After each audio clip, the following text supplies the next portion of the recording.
ഇതാണ് മുജാഹിദ് ജമാഅത്ത് എന്ന് പറഞ്ഞാൽ. നിങ്ങൾ വിചാരിക്കേണ്ട എന്തോ സൈക്കോളജിന്റെ കോഴ്സാണ് അല്ലെങ്കിൽ ആന്ത്രോപോളജിസ്റ്റ് ആണ് മുജാഹിദ് എന്ന് വിചാരിക്കണ്ട. മരിച്ചോർക്ക് ദ്വാരക്കൂല, സമൂഹത്തോട് കമ്മിറ്റ്മെന്റ് ഉണ്ടാവില്ല, തീർന്നിട്ടില്ല.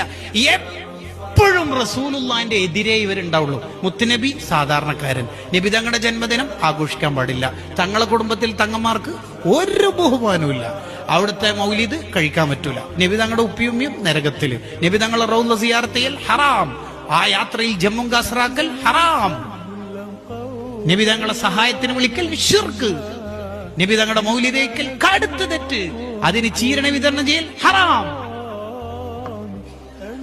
മോന്റെ ബർത്ത്ഡേ ആഘോഷിക്കൽ വെരി ഗുഡ്, മോക്കറായ സുന്നത്ത്.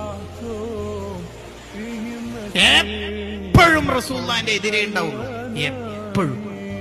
നിങ്ങൾ നോക്കിയോ, പഠിച്ചാ മതി. ഇതെന്തിനാ ഞാൻ ഇത്ര ഡീറ്റെയിൽഡ് ആയിട്ട് പറയണത്?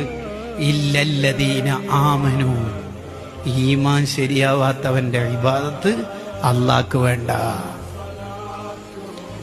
അബല്ലാഹു അൻ യഖ്ബല ലിസ്വാഹിബി ബിദ്അത്തിൻ സർഫൻ വലാ അദല, ഒരു പുത്തൻവാദിയുടെ ഫർളും സുന്നത്തും അല്ലാഹു സ്വീകരിക്കൂല. അല്ലാഹു നമ്മളെ